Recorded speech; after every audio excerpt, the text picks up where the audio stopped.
I just received my new Blue Underground copy of The Final Countdown, and I can't wait to talk about it with you guys in my next 4K review. Stay tuned.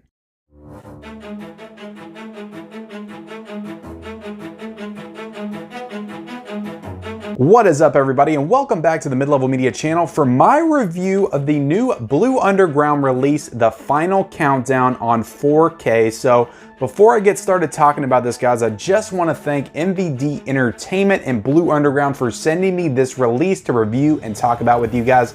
Couldn't be any more grateful. So excited to get into it. And also, guys, if you haven't yet become a subscriber of the Mid-Level Media channel, what are you waiting for? Hit that subscribe button. I do all kinds of great, amazing physical media based content on this channel.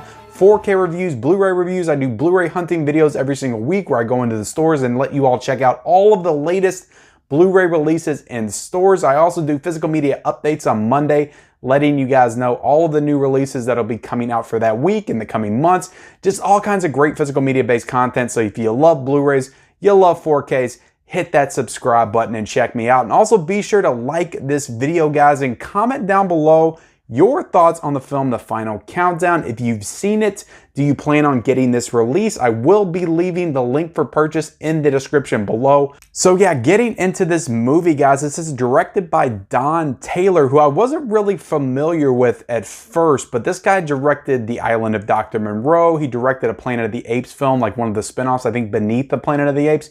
He also directed one of my favorite horror sequels, Damien the Omen 2, which I actually think is better than the first Omen. And this guy's directed, he's such a prolific filmmaker. He had like 90 credits to his name on IMDb, did a lot of television as well in the 50s and 60s. So yeah, definitely a very capable director. It's also starring Kirk Douglas, the legendary Kirk Douglas.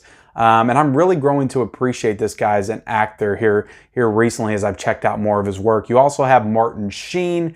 You have Catherine Ross, who was in The Graduate with Dustin Hoffman. So a really good cast in this movie. So getting into this review, guys, I will be breaking down my thoughts on the movie itself. I will be talking about the packaging, the visuals, the audio, and the special features. So yeah, just breaking it all down, giving you kind of the wide look at the entire release is how I usually like to handle these reviews. So yeah, because most of these are first time watches for me, as I've noticed as I go through some of these more obscure Blue Underground releases, Arrow, Scream Factory. So I like to have the chance and the opportunity to talk about the film itself. And this is actually a pretty cool little story. So just getting into the synopsis of this. So basically you have a captain of a naval warship in the Pacific Ocean around Japan and that area. And it's 1980. So they somehow get transported back in time, back to 1941, December 7th, the day of Pearl Harbor.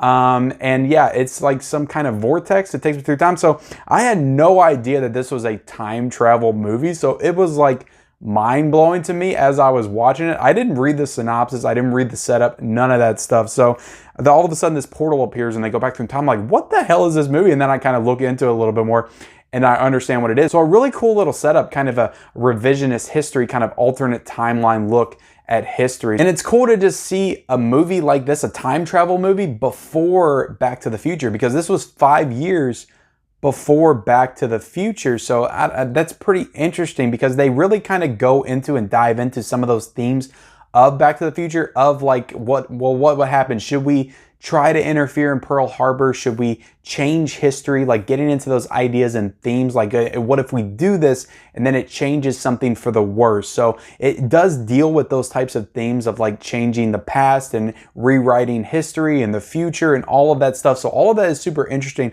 And I thought it was pretty cool that they cover that stuff like pre-Back to the Future, because everybody thinks of Back to the Future as like the definitive time travel movie and the basis for what everything else, all the other time travel movies, is kind of based on. So it's kind of cool to see a movie that Back to the Future might have took some inspiration from. The performances in this movie are really solid across the board. Like I said, Kirk Douglas is an absolute legend. I'm enjoying him more and more as an actor the more I see of him. I've seen Spartacus and Past the Glory for the first time late last year, so thought he was excellent in those. Definitely looking and excited to check out more of his filmography. Also Martin Sheen, who I saw in Apocalypse Now for the first time last year. He's a great actor as well, really good in this, and both of them have some really good chemistry and kind of push and pull dynamic between the two of them throughout this film, because Kirk Douglas is very much like kind of the heroic leader type character, and Martin Sheen, you can tell he's definitely an intellect type. He's kind of thinking with an intellectual mindset,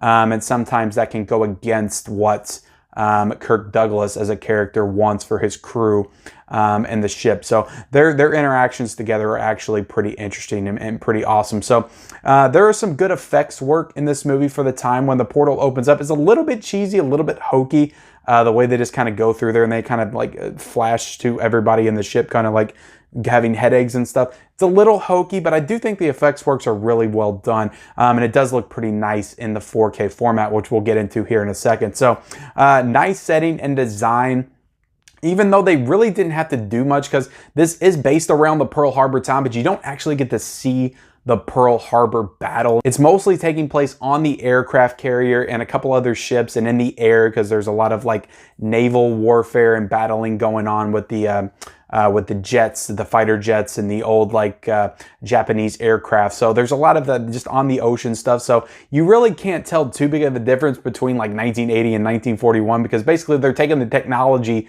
from the 80s back to 1941. So it's all like the same stuff.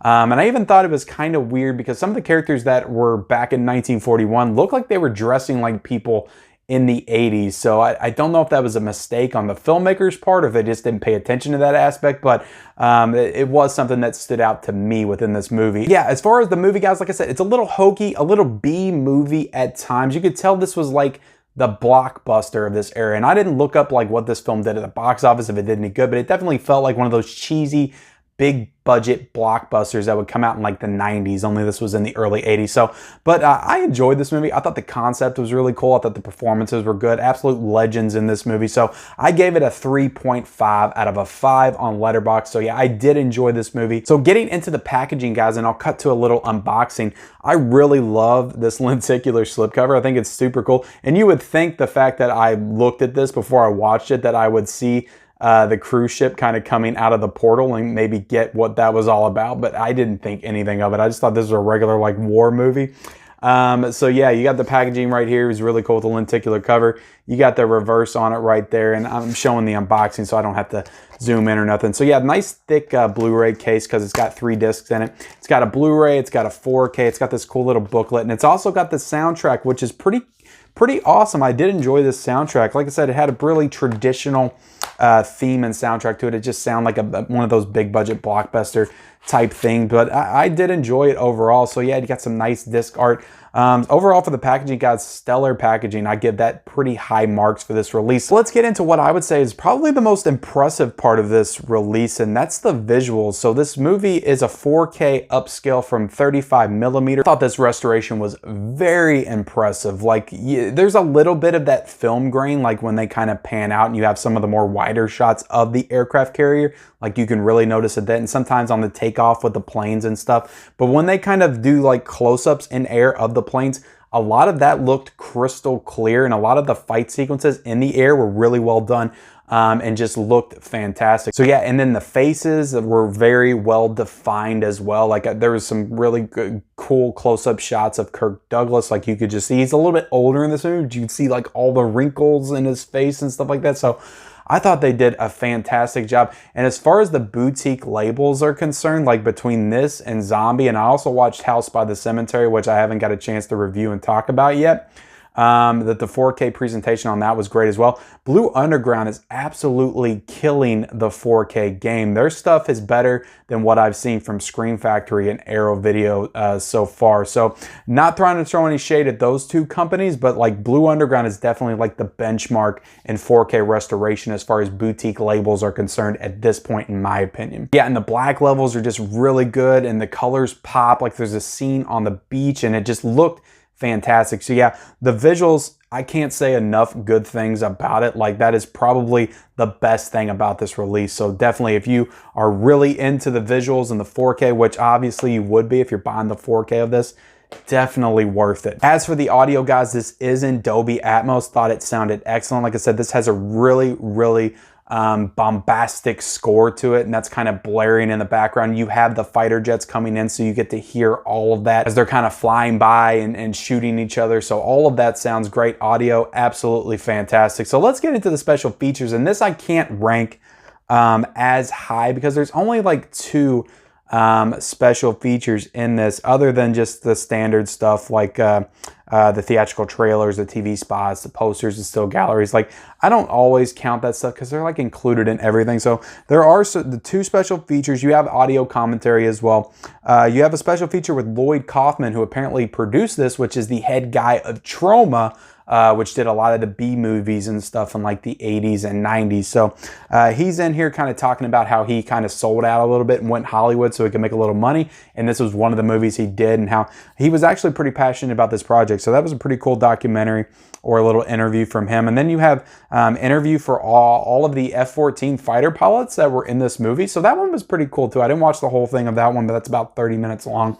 It's a pretty good interview, but all of these features are of past releases, past Blu-ray, DVD releases of this movie. So there was nothing like new for this release. So like I said, it's always nice to get the special features, and they were interesting special features, but they were not anything new to this release. So for that, I can't like give this a glowing recommendation just based on the special features. But as far as my rating for this film, this is going to be a little bit tough because the price for this is very steep. It is $47.99. So what I will say is I am going to recommend that you buy it now, because I do think it's a fantastic release.